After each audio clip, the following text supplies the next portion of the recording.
Apple दुनिया की वो कंपनी है जिसने सिंगल हैंडेडली ही दुनिया को ये कन्विंस कर दिया कि हेडफोन जैक निकालना और प्राइस बढ़ाना भी एक इनोवेशन होता है और चार्जर अलग से लेना कूल होता है। जिन घरों में डायलॉग्स गूंजते हैं कि यार घर कैसे चलेगा यार, वही लोग जब एप्पल स्टोर जाके एप्पल का लोगो देखते हैं तो उनका वॉलेट खुद ब खुद खुल जाता है। टिम कुक स्टेज पे आके हर साल कहते हैं this is the best iPhone we have ever made. भाई लास्ट ईयर का स्क्रिप्ट भी यही था, इस साल भी यही बोला गया और अगले साल भी यही बोला जाएगा। लेकिन लोग लास्ट ईयर भी एप्पल के प्रोडक्ट्स खरीदते थे, इस ईयर भी खरीद रहे हैं धमाके से और अगले साल भी लेते रहेंगे। दुनिया में इतना दबदबा होने के बावजूद भी एप्पल इलेक्ट्रिक गाड़ियों की दुनिया में क्यों नहीं घुस पाया? बात है साल 2014 की। आज से एक डेकेड पहले, एक जमाने में जब मॉडर्न टेक का साम्राज्य अपने चरम सीमा पे था, तब एप्पल नाम के एक विशालकाय कंपनी ने सोचा कि भाई हम भी तो इलेक्ट्रिक गाड़ी बनाएंगे।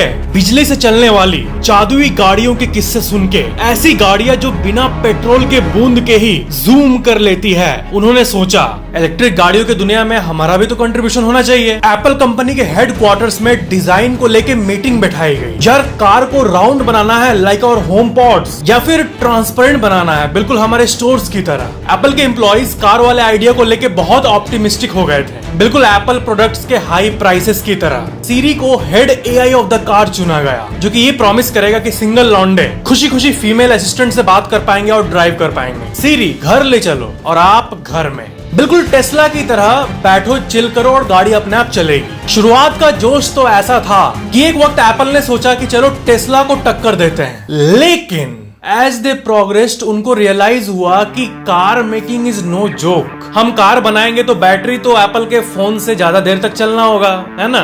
उतनी तेजी से इनका बजट कार के आइडिया के पीछे खत्म होने लगा जितनी तेजी से एक न्यू आईफोन ओल्ड में कन्वर्ट हो जाता है, यानी वेरी फास्ट। इतने प्रॉब्लम्स आए कार बनाने में कि एम्प्लॉइज ने कहा कि चलो जो काम हम करते हैं जिसमें हम ऑलरेडी अच्छे हैं उसी को कंटिन्यू करते हैं, वो चीज बनाते हैं जो कि लोगों के पॉकेट्स में आए, न कि उनके पार्किंग लॉट में। आखिरकार एक गैरेज जिसका नाम था एप्पल का टूटा हुआ सपना, उसके अंदर इनका कार बनाने वाला आइडिया एक डेकेड के बाद साल 2024 में पार्क हो गया। एप्पल जो हर चीज को सुपर शाइनी बना देता है, जब बात आई कार बनाने की तो कहानी थोड़ी ट्विस्टी हो गई और हेडक्वार्टर्स में एम्प्लॉइज अपने पुराने बातों में वापस आ गए कि नेक्स्ट iOS अपडेट क्या होगा, कैसे अब की बार लोगों का बैटरी स्लो करेंगे, या फिर नेक्स्ट आईफोन सेल्स का टारगेट का कितना गुना हम करने वाले हैं। एप्पल को समझ आ गया कि फोन बनाना और कार बनाना दोनों अलग अलग गेम्स है। वैसे एप्पल ने टेक्नोलॉजी की दुनिया में हमेशा नए बेंचमार्क्स को सेट किया है, लेकिन जब बात आई इलेक्ट्रिक गाड़ियां बनाने की तो यहाँ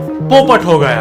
प्रोजेक्ट टाइटन, एप्पल का धमाकेदार प्लान। प्रोजेक्ट टाइटन नाम था एप्पल के उस सीक्रेट मिशन का, लेकिन एप्पल जब कुछ करता है तो वो आम बात तो होती नहीं है। एप्पल का ये एम था कि उनके ब्रांड की गाड़ी उन्हीं के हाई स्टैंडर्ड्स को रिफ्लेक्ट करे। एप्पल के कार का मेन एम था मार्केट में तूफान लाना, वैसे ही तूफान जैसे एप्पल ने इलेक्ट्रॉनिक प्रोडक्ट्स में लाया था, तो एप्पल ने दुनिया भर के टॉप इंजीनियर महारथियों को बुलाया एप्पल के कार प्रोजेक्ट में हिस्सा लेने के लिए। अब एप्पल बुलाएगा तो कौन नहीं जाएगा। Entire world was excited, expectations sky high. कुछ मार्केट एक्सपर्ट्स एप्पल के कार को टेस्ला का अपकमिंग कॉम्पिटिटर बता रहे थे। सबको लगा कि एप्पल कुछ बनाएगा तो जरूर खतरनाक कुछ लाएगा।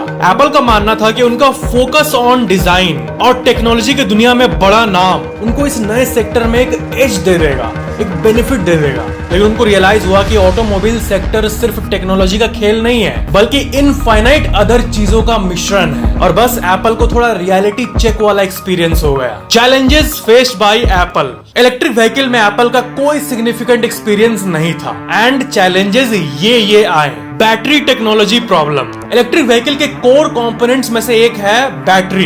एप्पल को एक ऐसी बैटरी की जरूरत थी जो सुपर लॉन्ग रेंज प्रोवाइड कर सके। एक चार्ज में 600 किलोमीटर 700 किलोमीटर ऐसा नहीं चाहिए था एप्पल को, और उन्हें ऐसा भी बैटरी चाहिए था जो सुपर फास्ट तरीके से चार्ज हो पाए। ऐसा नहीं हुआ तो कहें का एप्पल। मार्केट में मौजूद सॉल्यूशंस जैसे लिथियम आयन बैटरीज के अपने लिमिटेशंस थे और एप्पल चाह रहा था कि वो कुछ नया इनोवेट करे, मगर बैटरी के क्षेत्र में ब्रेक थ्रू पाना उतना आसान नहीं है। बैटरी की दुनिया बहुत ही ढीठ है। Autonomous driving system problems. Apple का बड़ा फोकस ऑटोनोमस ड्राइविंग सिस्टम पे भी था, यानी खुद से चलने वाली गाड़ी। ओवरऑल मार्केट में खुद से चलने वाली गाड़ी, ये ऑटोनोमस ड्राइविंग की टेक्नोलॉजी खुद अपने नेसेंट स्टेजेस में है, शुरुआती स्टेजेस में है। और इसमें अभी भी काफी रिसर्च और डेवलपमेंट्स की जरूरत है। ऑटोनोमस व्हीकल्स बनाने के लिए ना सिर्फ हाई लेवल एआई एल्गोरिदम्स की जरूरत होती है, बल्कि गवर्नमेंट के सेफ्टी रेगुलेशंस को भी मीट करना होता है। ऑटोमेटिक चलने वाली गाड़ी अगर ठुक जाए तो दोष एप्पल को ही जाएगा, जो कि दुनिया के सबसे बड़ी टेक्नोलॉजी कंपनी का नाम खराब कर देगा। और हालत ऐसी हो जाएगी कि हॉस्पिटल में अगर आप हाथ उठाओगे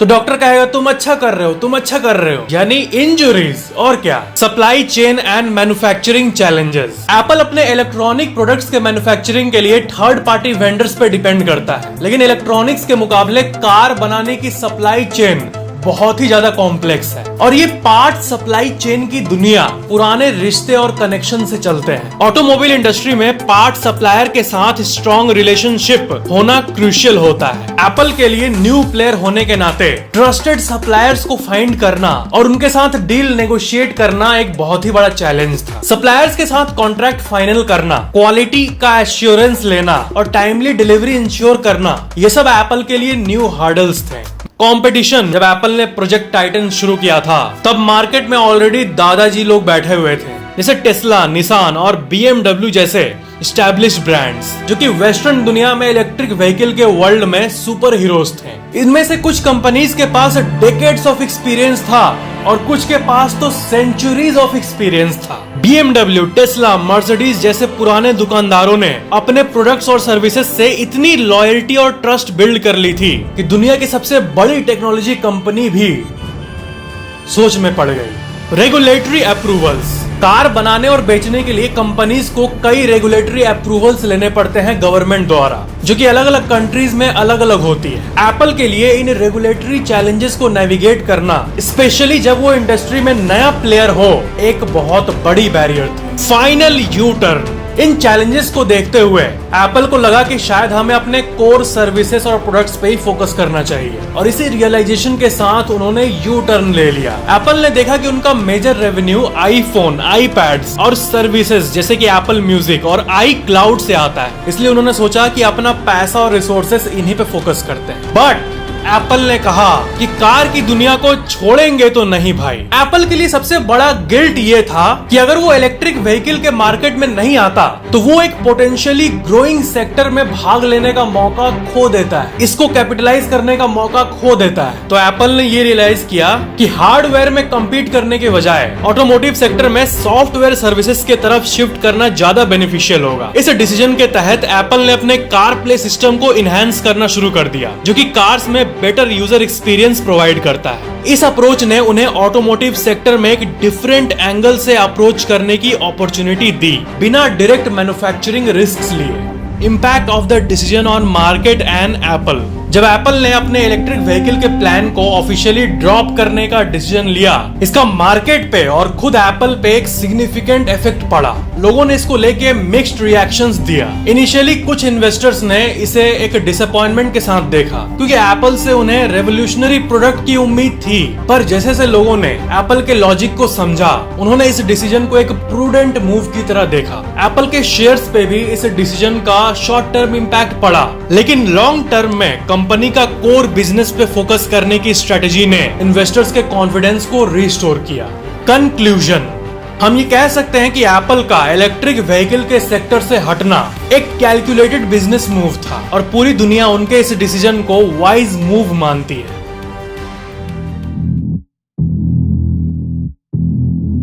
द ग्रेट ईवी चैलेंज। क्या आप जानते हैं कि आजकल के टेक सेवी जमाने में भी ईवीज यानी इलेक्ट्रिक व्हीकल एक बड़ा चैलेंज क्यों बना हुआ है? अजीब नहीं लगता? दुनिया चांद पे पहुंच गई है। चांद पे क्या, वॉयेजर तो सोलर सिस्टम के भी बाहर जा चुका है। लेकिन जब इलेक्ट्रिक व्हीकल्स की बात आती है तो इतना स्ट्रगल, प्रॉब्लम्स ये है। इंफ्रास्ट्रक्चर, इमेजिन करो कि आप एक शानदार लॉन्ग ड्राइव पर निकले हो, नेचर को एंजॉय कर रहे हो, और अचानक से देखते हो कि आपकी ईवी की बैटरी लो हो गई है। नजर दौड़ाते हो आसपास, लेकिन कोई चार्जिंग स्टेशन होता ही नहीं। अब बताओ, जिस गाड़ी पे आप लॉन्ग ड्राइव पे नहीं जा सकोगे, क्या वैसी कार्स सेल्स लिस्ट के टॉप पे होगी? चार्जिंग स्टेशन अभी इतने वाइड स्प्रेड नहीं है जितना होना चाहिए, और अगर चार्जिंग स्टेशन है भी तो दूसरा प्रॉब्लम है चार्जिंग टाइम। पेट्रोल पंप में जाके 5-10 मिनट में फुल, लेकिन इलेक्ट्रिक गाड़ियों को चार्ज होने में घंटों लगते हैं। हाँ, फास्ट चार्जिंग ऑप्शंस अवेलेबल हैं, लेकिन वो अभी 100 में से एक जगह अवेलेबल है। बैटरी और फाइनेंशियल बर्डन, इलेक्ट्रिक गाड़ियों की कीमत ट्रेडिशनल गाड़ियों से ज्यादा है। इसके साथ साथ इलेक्ट्रिक गाड़ियों की battery after a certain period degrade हो जाती है और इसका मेंटेनेंस कॉस्ट लॉन्ग टर्म में एक फाइनेंशियल बर्डन क्रिएट कर देता है। द विरोधाभास, ये बहुत इंपॉर्टेंट है। इलेक्ट्रिक गाड़ियों को एज क्लीन या ग्रीन एडवर्टाइज किया जाता है क्योंकि वो डायरेक्ट कोई इमिशन प्रोड्यूस नहीं करते, कंप्लीटली जीरो इमिशन। लेकिन अगर इलेक्ट्रिसिटी जो कि इन कार्स को चार्ज कर रही है वो कोयला या अदर पॉल्यूशन वाले सोर्सेज से आए तो इनडायरेक्टली ये कोई खास फायदा एनवायरनमेंट को पहुंचा नहीं रहा है। इसलिए जब तक दुनिया की इलेक्ट्रिकल ग्रिड्स ज्यादा ग्रीन एनर्जी पे फोकस नहीं करती तब तक इलेक्ट्रिक व्हीकल का एनवायरमेंटल एडवांटेज फुल्ली रियलाइज नहीं होगा। रॉ मटेरियल्स, इलेक्ट्रिक व्हीकल्स के बैटरीज को बनाने के लिए लिथियम, कोबाल्ट, निकल जैसे मिनरल्स की जरूरत होती है। इन रिसोर्सेज की लिमिटेड अवेलेबिलिटी धरती पे अनलिमिटेड तो है नहीं और बाकी चीजों के मुकाबले भी ये बहुत कम है, तो ये बाद में जाके सप्लाई चेन इश्यूज क्रिएट कर सकती है। ऐसा नहीं है, बल्कि इश्यूज क्रिएट होगा ही होगा क्योंकि ये सब रेयर अर्थ मिनरल्स है। अब जो चीजें रेयर के कैटेगरी में आती है उन पे पूरी दुनिया तो डिपेंड नहीं हो सकती, अनलाइक डीजल एंड पेट्रोल जो अभी भी इंसानियत को अच्छा खासा देर तक चलाने की पावर रखती है। दैट्स द बैटरी इशू और इससे इलेक्ट्रिक गाड़ियों की कीमत और सस्टेनेबिलिटी दोनों पे इम्पैक्ट पड़ेगा। द सेंचुरी इफेक्ट, ये अजीब लगेगा आपको शायद, लेकिन ईवी इंडस्ट्री में टेक्नीशियंस की भी कमी है। ज्यादातर टेक्नीशियंस डीजल इंजन्स और ट्रेडिशनल इंजन्स के बारे में ज्यादा नॉलेज रखते हैं। आप ही सोचो, जो इंजन्स सेंचुरीज से चलते आ रही है, जो गाड़ियां सेंचुरीज से चलते आ रही है और जिसका प्रॉपर वर्ल्ड में सिस्टम मौजूद है और एजुकेशनल सेटअप मौजूद है, उसी में अगर एक न्यू टॉपिक आए इलेक्ट्रिक, तो नॉलेज चेंज होने में और अपग्रेड होने में समय तो लगेगा ही। इसी समस्या को सुलझाने के लिए टेक्नीशियंस को इलेक्ट्रिक व्हीकल के कंपोनेंट्स के बारे में प्रॉपर नॉलेज देनी होगी। इससे उनका स्किल सेट भी इनहेंस होगा और ईवी मार्केट को और भी बढ़ावा मिलेगा। पर फिलहाल इलेक्ट्रिक व्हीकल के दुनिया के वर्कर्स काफी कॉस्टली है।